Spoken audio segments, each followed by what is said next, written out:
Ah yes, the 7 deadly sins of Kullervo, or whatever the newest anime is called in Warframe, and our main protagonist is gonna be Kullervo himself, a Warframe that loves damaging himself as much as he loves damaging the enemies. Now, Kullervo's passive is going to be 75% heavy attack efficiency and 100% heavy attack wind-up speed, and in addition to that, he has a new stylized melee combo counter, really cool, really nice. It actually doesn't do anything, it's just basically, it's a melee combo counter that looks a little bit different, so that's kind of cool, I guess. Nonetheless, his first ability, Wrathful Advance, the best teleport ability in the entire game. Change my mind in the comment section down below.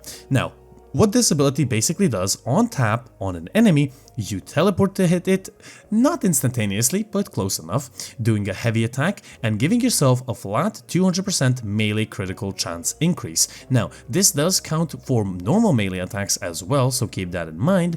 And base, if you do not have any melee critical chance mods on your weapon, you're going to be doing orange crits. If you have at least one, you're going to be doing red crits all over the freaking place. And this ability does have a duration, it is scaled off a range as well, and duration. Now, keep this in mind, the more power strength you have, the more the critical chance boost is going to become. Now, honestly, having this too high is not that important, but it is a Warframe that scales really good with power strength, so keep that in mind. The other cool part of this ability is when you hold down your first key, then if you just aim anywhere, you're going to be teleported to that location, and of course you keep your momentum and your double jump is refreshed on teleport. As I said, best teleport ability in the game.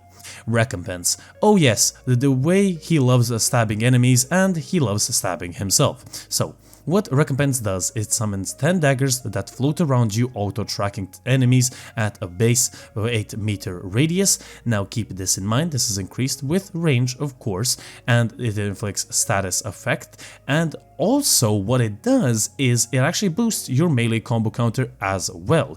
Now, as I said, it does slash damage, pretty goddamn good, giving you 200 HP and or 200 overguard if your HP is full, maxing out at 5000 overguard. Now you might be asking, well, does he have shields and overguard? Well, no, he actually has no shields at all, meaning that the overguard is basically his shields, with a little bit of a twist. You cannot use shield gating because, of course, the word is shield, not overguard. Now, the other cool thing is you basically get a sure-footed with this ability. You resist any knockdown, any AoE from the enemies, basically meaning that you have, as I said, sure-footed. Keep this in mind, if there's no enemies nearby, well, you're going to be doing self-damage. So, as I said, as much as he loves stabbing them, he loves stabbing himself as well.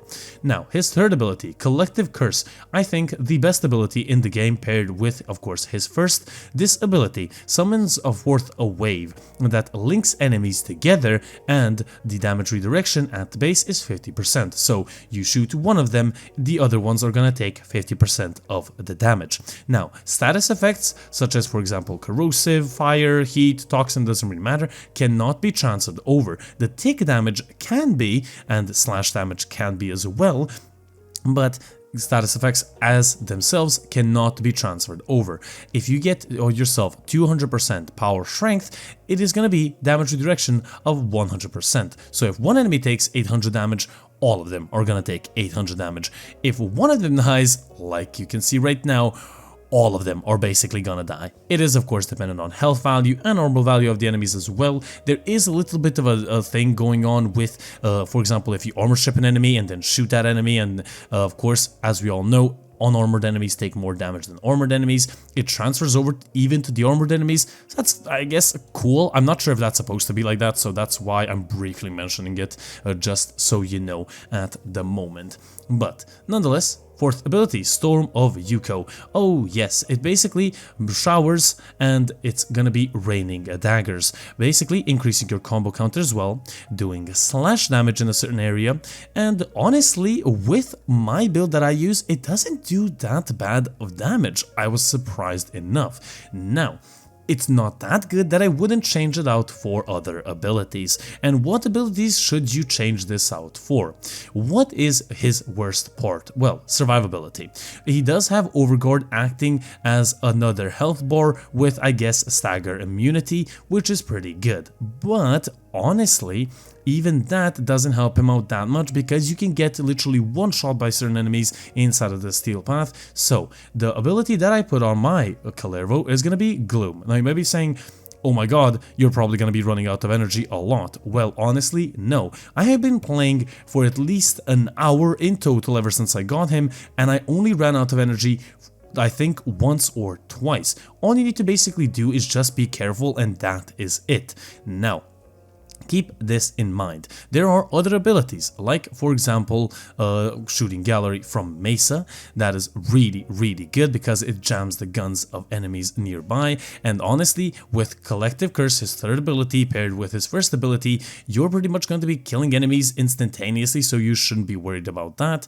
Nourish is another ability that can be useful on him. It doesn't really give you any survivability variety, but nonetheless, if there's no enemies to shoot you, you can't really die, and plus Nourish does give you energy and viral as well, so that is another option that you can use. If you do have another ability that you maybe think is better than any of these three that I mentioned, definitely leave it in the comment section below, because my Serbian brain cannot think of any other ability to use on Kullervo.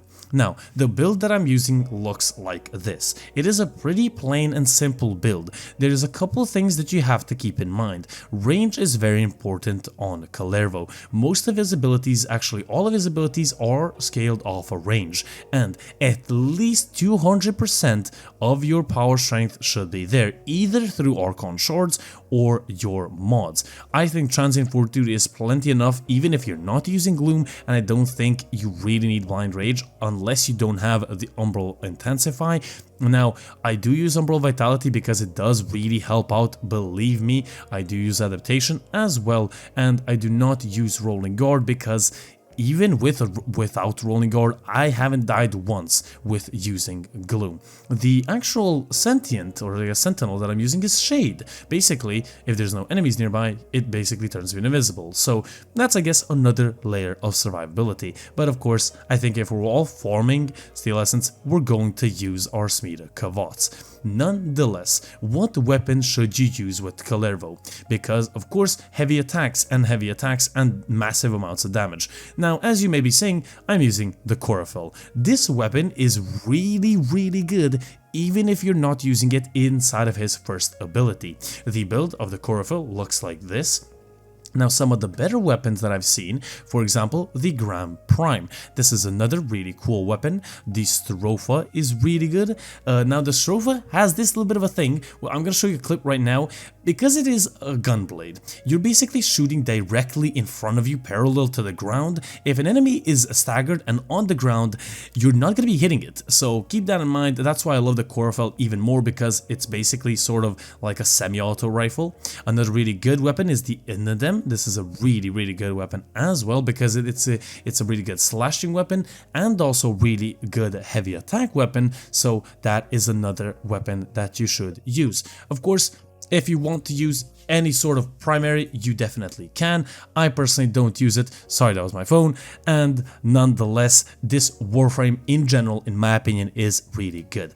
As I tried to say, try to balance out the survivability. Honestly, I have tried them out without any survivability, without any changes to my actual, I guess, abilities. And honestly, I only died once, and that was basically an instant kill from the enemy. So it was basically around 3,000 health, or I guess, sorry, 8,000 health down the drain in one shot. So definitely a survivability ability is going to be really good. Nonetheless, Kullervo, a very interesting, very fun, and a very destructive Warframe.